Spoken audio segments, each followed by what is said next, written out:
आज तमाम दुनिया एक बारूद के ढेर पर बैठी है। कभी भी वो धमाका हो सकता है रशिया यूक्रेन के इलाके में, जिससे पूरी दुनिया में हाहाकार फैल सकता है। थर्ड वर्ल्ड वॉर के जो प्रॉस्पेक्ट्स हैं, they are staring us in the face. और ये जो थर्ड वर्ल्ड वॉर है, ये न्यूक्लियर आर्मागेडन, एक डिस्ट्रक्टिव न्यूक्लियर एक्सचेंज में भी एस्केलेट हो सकती है। ये सबसे चिंता की बात है, सबसे बड़ा चिंता का विषय है। किस किस्म की बेवकूफियों ने दुनिया को आज इस कगार पे लाद दिया है, इसका थोड़ा सा अध्ययन करना बड़ा अनिवार्य है। तो आए देखें कि ये सारा तमाशा, ये किस इस मोड़ पे हम कैसे आ पहुंचे और यकायक कैसे हम आ पहुंचे हैं इस मोड़ पे। 3 साल से रशिया यूक्रेन में भयंकर युद्ध चल रहा है। कोई 1 मिलियन से ज्यादा, 1 करोड़ से ज्यादा जो है यूक्रेन के लोग मारे गए हैं, बुरी तरह घायल हुए हैं, और रूस में भी तकरीबन कोई 500,000 के करीब शहीद हुए हैं या घायल हुए हैं। तो ये तो एक फियरसेस्ट कॉन्फ्लिक्ट है। वो पूरी लो इंटेंसिटी कॉन्फ्लिक्ट की जो ईरा थी 20th सेंचुरी में, वो सब खलास खत्म।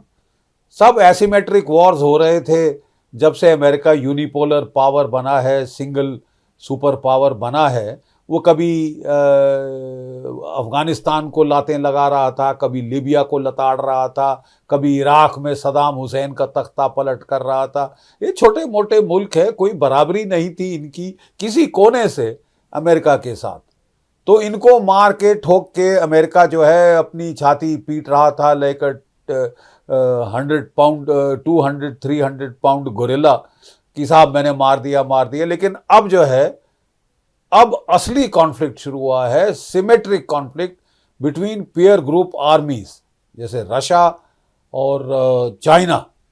ये लीबिया जैसे पुश ओवर्स नहीं है, ये बड़ी भारी सैन्य ताकतें हैं, न्यूक्लियर पावर्स हैं, और इनके साथ युद्ध तो एक टोटली डिफरेंट डायमेंशन में पहुंच गया है। हम वर्ल्ड वॉर 1 वर्ल्ड वॉर 2 के आखिरी जो चरम सीमा थी, एंड फेज था, उस तक पहुंच गए हैं वापस। पूरी the clock has turned back to that particular era. Problem यह है कि उस ईरा में न्यूक्लियर बॉम्ब नहीं थे, अब हैं। और अगर ये चलने शुरू हो गए, ये फटने शुरू हो गए, तो साहब सारी समस्त पृथ्वी पे जो भी लाइफ है उसका खात्मा। हाहाकार मच जाना था। अगर 1962 में जब इस टाइप की स्थिति आई थी तो दुनिया भर में हाहाकार मच गया था, पेपर भरे हुए थे इससे। लेकिन आजकल कुछ अजीब ही हम नया माहौल देख रहे हैं अमेरिकन और यूरोपियन डेमोक्रेसीज में, कि जो प्रेस है वो बिल्कुल बात ही नहीं करना चाहती जब तक आदेश नहीं मिलता ऊपर से।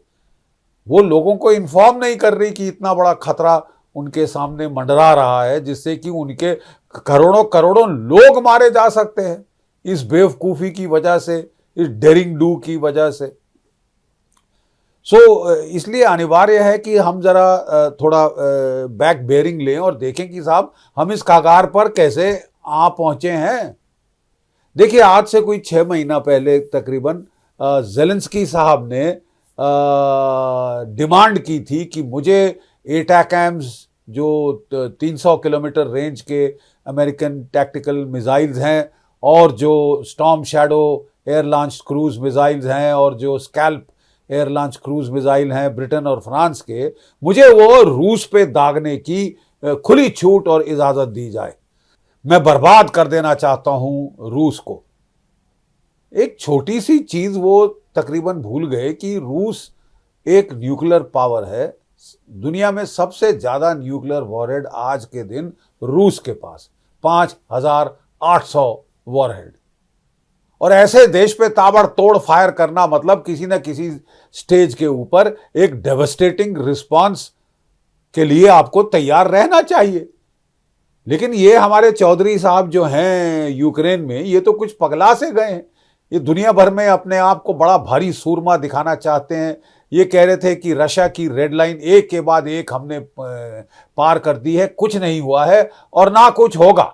हम लताड़ पे लात मारते जाएंगे रूस को, और चुपचाप रूस सहता जाएगा, क्योंकि वो ज़ेलेंस्की साहब से डरता है। अरे साहब, ये बचकानी हरकत ये अब बहुत खतरनाक हो रही है दुनिया के लिए। अभी तक तो वो नाच रहे थे, कूद रहे थे यूक्रेन में, जैसे कि नीरो रोम में नाच कूद रहा था जब रोम जल रहा था। और वो बैठ के कहते हैं गिटार लेके अपनी वो कविताएं गा रहा था, वाह वाह क्या अग्निदेव, कैसे जल रहे, धधक रहे हो आप। तो ये तकरीबन उसी महज उस दर्जे का पागलपन है कि आपका देश बर्बाद हो गया, 1 करोड़ लोग आपके मारे गए, कोई 8 करोड़ भाग गए हैं देश को छोड़कर, आपका कोई शहर खड़ा नहीं रहा, तबाह हो गए, फ्लैटन हो गए, पल्वराइज हो गए हैं, सारा इंफ्रास्ट्रक्चर खत्म हो गया है। सर्दी आने वाली है, आपके सारे जो एनर्जी प्लांट्स हैं उनको तबाह कर दिया है रूस ने, और जो बचे हैं वो आप और तबाह करवा रहे हैं, नाक चढ़ा चढ़ा कर रूस को कि नहीं मैं तेरे को लात मार सकता हूं, मैं भी मारूंगा जहां तक मेरा दम चलता है, और सहम जाएगा रूस। अब साहब क्यों सहमेगा, ये हमें समझ नहीं आया। और देखिए, ये जो उन्होंने परमिशन मांगी थी सितंबर के महीने में, तकरीबन अमेरिका की पेंटागन ने के जो जनरल्स थे उन्होंने जो बाइडेन को मशवरा दिया कि साहब मत करें, don't do it, it could escalate. आप रूस की हर रेड लाइन इंप्यूनिटी से पार नहीं कर सकते। एक स्टेज अब आ गया है कि रूस की भी अब लॉस ऑफ फेस और इज्जत का सवाल है, और पुतिन किसी भी तरह से इसको बर्दाश्त नहीं करेगा, रिएक्शन होके रहेगा साहब। और उस वक्त तो उन्होंने साफ मना कर दिया। स्ट्रेमर साहब, प्राइम मिनिस्टर साहब लंदन से आए थे वॉशिंगटन, जो बाइडेन को कहने की दागो साहब, दागो दागो एटैकम्स, और मैं अपने स्टॉर्म शैडो दागने को तैयार हूं। लेट अस कॉल पुतिन्स ब्लफ, कोई रेड लाइन फेड लाइन नहीं इसकी मानी जाएगी, और हम बेतहाशा एस्केलेट करेंगे। तो उस वक्त जो बाइडेन चिल्ला पड़े थे, क्योंकि वो थोड़े से उनका दिमाग गर्मा गया था कि उनको पेंटागन बोल रही है मत करो मत करो मत करो, और यहाँ पे ये स्ट्रेमर साहब और जेलेंस्की जो हैं वानर सेना कूद कूद कर कह रही तुम डर गए तुम डर गए। तो वो चिल्ला पड़े थे I am in charge around hair, ये नहीं होगा येट। लेकिन इसके बावजूद 2 महीने बाद जब वो इलेक्शन हार गए, पिट गई उनकी डेमोक्रेटिक पार्टी, मोहतरमा कमाला हैरिस बुरी तरह से इलेक्शन में हार गई, तब वो उन्होंने यकायक आदेश दे दिया, हाँ ठीक है चलाओ चलाओ ये जो हैं आपके एटैकम्स और दागो स्टॉर्म शैडोज रूस के ऊपर, कोई फर्क नहीं पड़ता। न्यूक्लियर युद्ध हो जाए तो हमारे कोई कपल ऑफ करोड़ हमारे लोग मारे जाएंगे तो क्या फर्क पड़ता, मैं तो बंकर में चला जाऊंगा साहब, मैं तो सेफ रहूंगा। हाँ, अमेरिका की जनता मरती है तो मरे, लेकिन मैं तो ये युद्ध को बढ़ाकर छोड़ूंगा, न्यूक्लियर वॉर तक छोड़ूंगा, करा के छोड़ूंगा। क्यों भाई, ये ऐसा उतावलापन क्यों, पागलपन की ये क्या लहर आ गई है, ये क्या लहरी महाशय हो गए हैं, मुझे समझ नहीं आया कि आप युद्ध के लिए इतने उतावले, वो भी न्यूक्लियर युद्ध के लिए इतने उतावले क्यों हो रहे हैं। That means destruction of Mankind. लेकिन साहब घोड़े पे चढ़ के उन्होंने जो हुक्म पहले देने से मना कर दिया था, और वो सडन पलट गए और बोला कि नहीं साहब मारो ताबड़तोड़ मारो, अब तो इलेक्शन में हम हार गए, अब कोई फर्क नहीं पड़ता कि कई करोड़ अमेरिकन मर जाएं, यूरोपियन मर जाएं, तो no skin off my nose. मतलब ये क्या रवैया है साहब, इज इट रिस्पॉन्सिबल लीडरशिप। और देखिए जो लेफ्टिनेंट जनरल फ्लिन है, जो कि डोनाल्ड ट्रंप की पहली एडमिनिस्ट्रेशन में नेशनल सिक्योरिटी सेक्रेटेरिएट में थे उन्होंने तो कहा है कि प्रेसिडेंट जो बाइडेन साहब को इम्पीच कर देना चाहिए, he must be impeached because he is gone crazy. वो पागलपने के काम कर रहे हैं, क्योंकि डोनाल्ड ट्रंप ने कहा है कि साहब ये जो दोनों लड़ाइयां जो छेड़ी हैं डेमोक्रेटिक एडमिनिस्ट्रेशन ने यूरोप में, मिडिल ईस्ट में, ये फालतू की लड़ाइयां हैं, कोई इसका अमेरिका का फायदा नहीं, उल्टा नुकसान हो रहा है, और मैं इनको बंद करना चाहता हूं।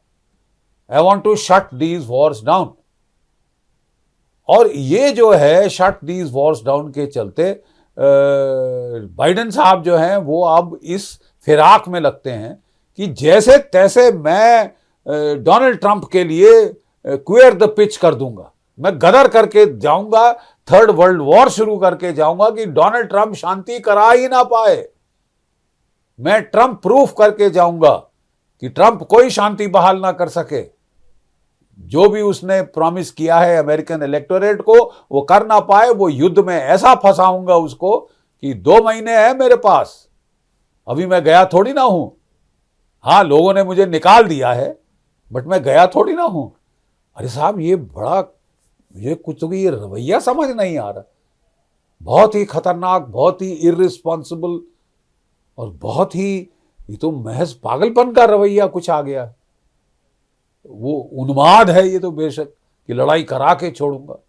अब साहब ये जो है डोनाल्ड ट्रंप साहब बेचारे चाह रहे हैं कि किसी तरह से मैं शांति बहाल कर लूं, और उन्होंने कहा है कि जिस दिन मैं चार्ज लूंगा बात करूंगा रूस से और यूक्रेन से और बोलूंगा बंद करो, ये 3 साल से पागलपना चल रहा है, ब्लड लेटिंग चल रही है, अब ये खून का रिसाव अब बंद करो, बहुत खून बह चुका है।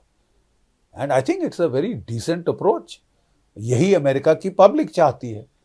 लेकिन जो बाइडेन साहब जो इलेक्शन हार चुके हैं वो कुछ और ही चाहते हैं। वो तो युद्ध करा के छोड़ूंगा इस पे आमादा हो गए हैं। अब आइए जरा देखें कि रूस का क्या रिस्पॉन्स रहा है।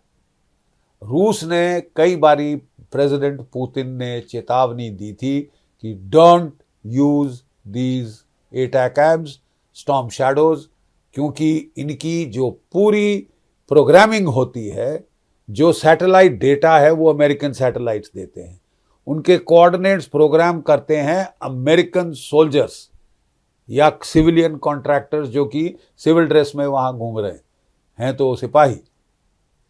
लेकिन ये जो सिविलियन कॉन्ट्रैक्टर्स जो पूरी प्रोग्रामिंग कर रहे हैं, उन्हीं के पास वो साइबर कोड्स हैं जिनसे प्रोग्रामिंग हो सकती है। तो ये कहना कि ये यूक्रेन चला रहा है सरासर गलत है।